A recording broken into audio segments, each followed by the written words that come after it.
All right, welcome back to Problem Solver Politics. I am your host, Cardinellis, with Cody the Oracle. Hey, everybody. And for those of you that were watching the debates yesterday and have watched multiple interviews with Andrew Yang, he has often referenced when addressing the issue of whether tech companies should be broken up, that he doesn't think in some cases that's a good idea. For example, nobody likes using the second or third best search app or navigation app app online, basically poking fun at Bing.com by Microsoft. Well, they've clapped back. Microsoft has had enough of Andrew Yang's shenanigans, and they got something to say about this. Cody, tell them what's going on. Yeah. Well, I guess so. Just again for context, I believe Elizabeth Warren was asked on the debate stage about her plan to break up big tech. She says multiple candidates spoke on it. At one point, the conversation got passed to Andrew Yang, and this is what Andrew actually had to say. I forgot this already. Well, we also have to be realistic that competition doesn't solve all of the problems. It's not like any of us wants to use the fourth best navigation app. That would be like cruel and punishment. There's a reason why no one is using Bing today. Sorry, Microsoft, it's true. I love the crowd reaction too. People were like, "Oh!" Like everyone in the crowd knew exactly what he was saying. Now, I don't know how many people hearing at home. When I heard that live, I kind of had the same reaction as the crowd. I was like, "Oh my God, he's coming at Bing." I honestly didn't think anything of it. I forgot he said it this morning. When I woke up this morning, I saw this absolutely pathetic marketing response by literally Microsoft Advertising's verified Twitter account. By the way, if your Twitter account is literally Microsoft Advertising, I don't know, you're not doing a very good job. Well, you know what though? Hey, it goes both ways because they did a great job of advertising Microsoft. Look at this tweet. I love it. So, oof at Andrew Yang. Well, isn't that like saying like Elizabeth Warren propaganda? You know, if you're going to have a Twitter account that's meant to be the social media Twitter account, don't admit you're just trying to have propaganda. Well, no, I mean, because sometimes there is like companies will just like Microsoft will be announcing a new thing and it's transparent advertising. We've announced a new product. Here's our advertising link. Okay, fair enough. I don't know if I would use it for this purpose, though, for responding back to candidates. Because it said, by the way, though, you said they weren't great at advertising. Check this out. So we take it your hashtag math isn't correct. Might want to crunch those numbers in Microsoft Excel. Oh! Verified Microsoft Excel Twitter account, by the way. 111,000 followers. Okay. After reading this, and then they link to a link we're going to go do in a second here. First of all, I just wanted to, I get it. They're marketers. They have to do their job. This is, in my opinion, absolutely pathetic. Because first of all, well, I'll show you why. Spiking the football on anything Bing, get out of here. And we'll show you exactly why. Get out of here. Oh, you better do your math, Andrew Yang. I think that was the thing. If their response was more along the lines of like, hey, we hear you guys, but we've made a lot of changes. We hope you check Bing out. Actually, we've been doing well in this metric. I wouldn't even be talking about this right now. But it's the fact that they come at him like, oh, you better get your numbers right, Yang. What do you know about Bing and Excel? So here we go, though. Again, so I look at the link they send, and it says, first of all, Bing's not the laughingstock of technology anymore. Is that your, like spike the football celebration link? We're no longer the laughingstock of technology. Congratulations, man. I feel great for you. Here's what's funny, though. So the lead here is they say it still pales in comparison to Google, but it generates nearly 3 times the advertising revenue of Twitter, which if anyone's familiar with Twitter, one of the big issues Twitter has that doesn't generate any advertising revenue. It's like one of the issues with the company is they don't know how to make money with Twitter. So they make more money than Twitter, the company that can't make any money. This is what I thought was hilarious. So they, where's the graph? Here we go. So this is kind of the headline of the article that Microsoft and its pathetic response to Andrew Yang trying to get people to use Bing butted in on. And it says not bad. Microsoft's online advertising revenue is the 4th highest in the U.S. Fourth highest. Now their primary competition, Google, is 10 times higher than them, but you know what I mean? If your competition's only beating you by 10 to 1, is that really as bad as it could be? We make more than Verizon, a phone company. Just a absolutely awful look from Bing. So I figured why not take some time today to just clown on Bing like Yang did on stage, because this marketing response from Bing, seriously, from Microsoft, is just embarrassing, man. We take it your math isn't correct. No one uses Bing. You don't even, the math. Just walk into the street, ask someone ever uses Bing. Most people who use Bing probably don't know they use Bing because they don't know anything about computers, and they open up Microsoft Edge, what they call it now, because no one used Internet Explorer, and your default search is Bing. and they just default search Bing and like, I just use search online. They probably don't even like. I don't know anyone who's like, oh, I use Bing on purpose. I go out of my way to use Bing. There's also backdoor contracts that a lot of these large companies have. Like, for example, when you search on Siri, okay, Siri isn't all Google. Actually, I think they might have lost that contract recently, but Microsoft had a deal where certain types of searches would be handled by Bing and not handled by Google. And so this is when I actually don't know if I agree with Andrew Yang. I don't think necessarily breaking them up is going to work, because when it comes to tech companies and in the modern day, all of the government-induced breakups of large conglomerates have only made strangely stronger companies afterwards. It's not like in the 1920s when you could go in there and do the antitrust thing. Making an even playing field so that the smaller search engines can compete is really what needs to get done, and what is making it so that DuckDuckGo, Bing, Ask Jeeves, and we always joke around about AskJeeves.com. I want to check. Can I go to Ask.com still? They used to have commercials. You can. Hold on. Yeah, you can go to Ask.com. There's the headline. You can still go to Ask.com and search stuff. Yeah, so that's why I truly wonder, like, what is making it so that these can't compete? Because we've seen the wild amount of corruption at Google. We've had our own frustrating experiences with Google, with copyright strikes and copyright claims on things that really are completely under fair use. We've had lawyers look at, and what are you going to do? Levy a lawsuit against the $50 billion company where there's not even a phone number you can call, at $400 an hour for a copyright lawyer over a podcast that, may get you $100 in revenue.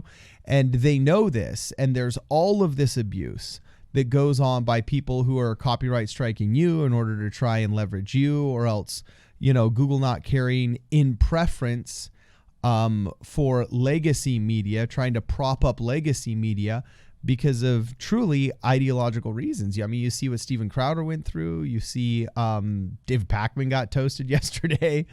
What this channel's gone through. It's you have to find a way so that smaller channels can compete without. By the way, I don't want smaller channels to be given a bigger advantage. I mean, there's part. It builds character being a small channel and having to grow and everything like that. I don't want any freebies, but an even playing field is really what I think is going to make it so that these tech companies achieve the equilibrium that they do not have right now. And I don't know enough about tech to know what is lacking. Generally, the libertarian and the conservative businessman in me believes that it's probably regulation of some sort, because in my entire life, I've always seen that be the case, but I'm open for other possibilities. And I love the fact that Bing is fighting back.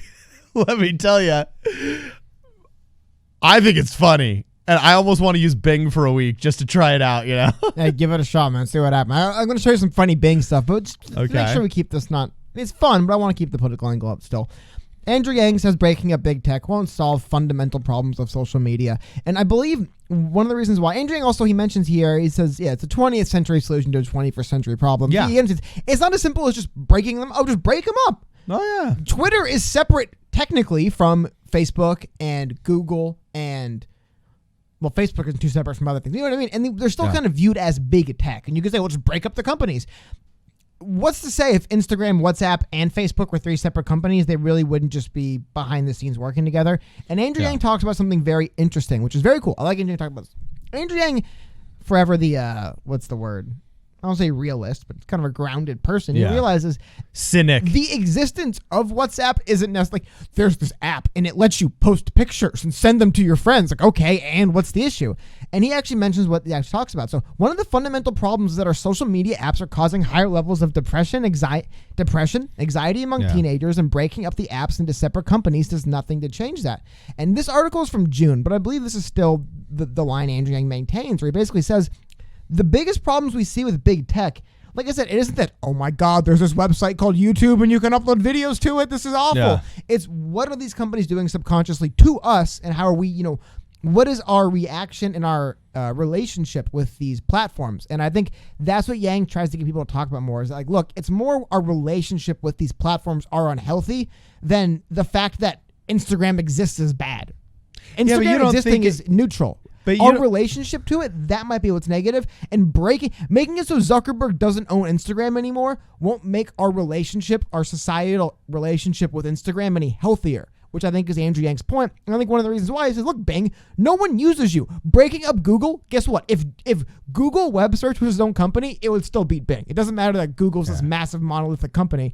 If it was just Google web search, it'd be more popular than, by the way, if we were going to break up big tech, then it would be called Microsoft Web Search and not Bing, because it's owned by Microsoft. So Yeah.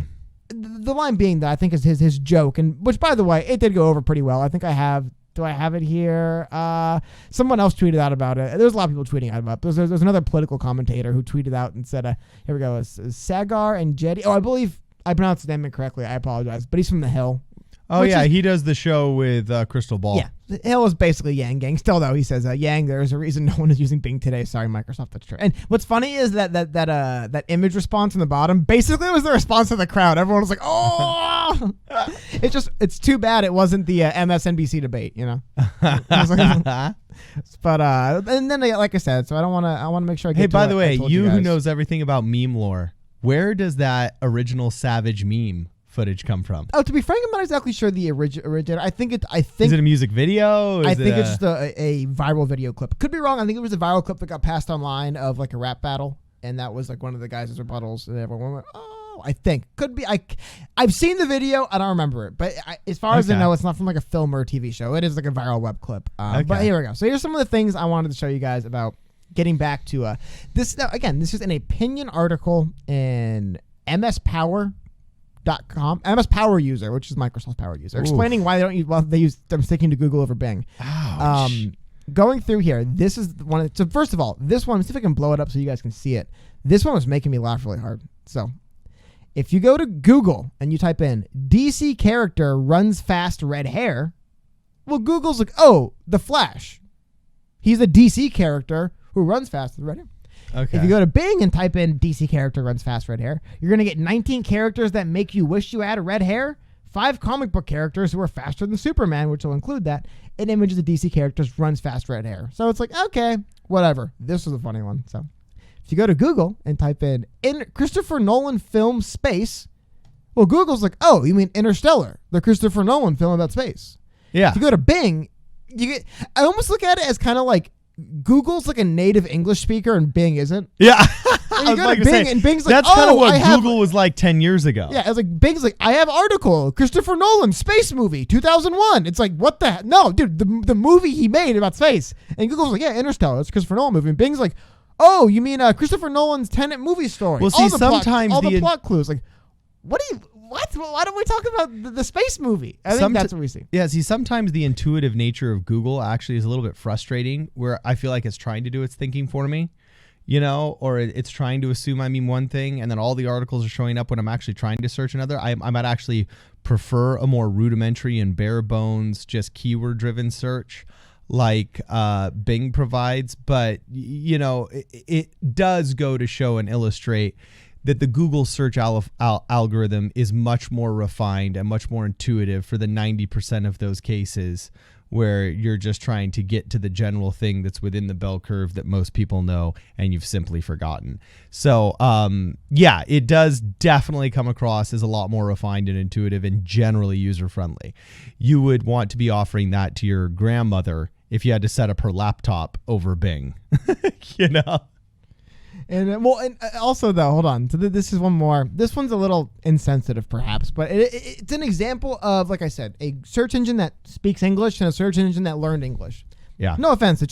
It's like different languages, right? Like you can understand the language. So anyway, if you go to Bing and type in how to kill yourself, which I hope no one ever does. What? Bing gives you the 10 easiest and painless. Oh, jeez. From Insider Monkey. Now, if you go to Google and type that in, Google has help for suicidal thoughts, NHS. Oh, sorry, I got to flip them back over. So again, here's the Google search, and immediately here's the nearest helpline, help for a lot. It's basically like a human being. Oh, like a human being read that search and said, you know what? I'm not going to actually give you, but Bing, you know what? Ever helpful Bing is like, hey, 10 easiest and painless ways, man. Let's rack it up. That's your example, Cody.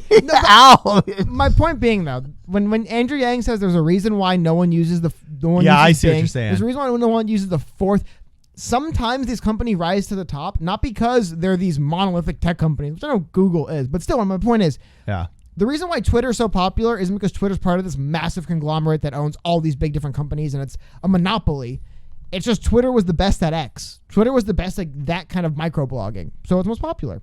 Yeah. A lot of people in Los Angeles, we have this thing about the traffic app Waze. Because there's so much traffic in LA, Waze will frequently kind of reroute you through neighborhoods. And so certain neighborhoods became like the go-to traffic outlet for Waze. And so neighborhoods that were normally kind of sleepy and quiet had all this crazy traffic because Waze was like, oh, that's the fastest way to not sit in traffic. Go through this neighborhood. And so people were complaining. It's like, oh, Waze has changed it. But it's one of those things where it's like, it's just it isn't Waze's fault that the second fastest way is through your neighborhood. Exactly. And I think, like I said, you could tell Waze to stop telling people that.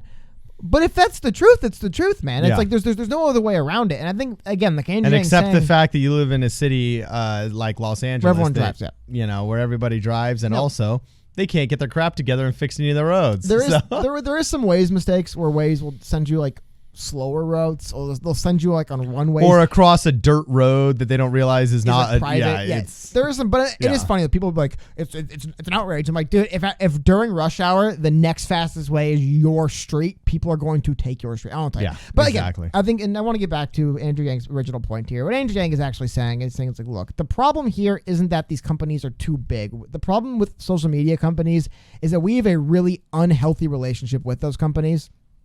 And until we address that unhealthy relationship, it doesn't matter who is the parent company of YouTube. If we have an unhealthy relationship with it, that'll stand. Yeah, okay. And so again, I just wanted to take some time to laugh at Bing and slam on Bing because this absolutely pathetic response by Bing trying to butt into a presidential election and, I don't know, get some Bing searches, I guess, but it's just ridiculous. Dropping the add Excel thing in there. I think it's awesome. By the way, all they did was prove Yang's point that no one really wants to use Bing, and it generates almost no advertising revenue compared to Google. So, I mean, if Microsoft wants to dance around and say, "Hey, we generate more revenue than Twitter," a company that famously can't generate any revenue. So, I don't know, man. I know there's a lot of stuff to talk about in this debate, and we're going to be talking about it. Don't worry. But I mean.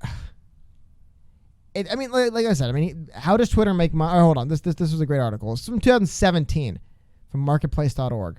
How in the world is Twitter still not making any money? Right? Like this is what Twitter's been known for years. And that is when Microsoft decided we're going to dance around and say, hey, we make more money than this company that people have been musing for years about not making any money. And I don't know. So, Microsoft, next time you try to butt into a presidential election, try to find a better end than this, because this is kind of pathetic and sad, and it makes Bing look more desperate and stupid than it actually is. Yeah, that's one takeaway from last night. But seeing this Microsoft ad, just get out of here, Microsoft, with the stupid. It's so blatant. Just let's just edge in here and get a little Microsoft action to this debate, huh? Get out of here with this crap, Microsoft. No one's going to use Bing. No one cares about Bing. No one used Bing before. Everyone laughed at you when Bing said no one used it. When Yang said no one uses Bing on stage, you got clowned on. Take the L, move on. That's all I got. Yeah. Hey, I agree with you, bro. So anyway, let us know what you guys think. Is Bing the future? Can it rise from the ashes like a phoenix to compete against the great behemoth Google? I actually would really like to know what the chat thinks about breaking up these tech companies, because something has to be done.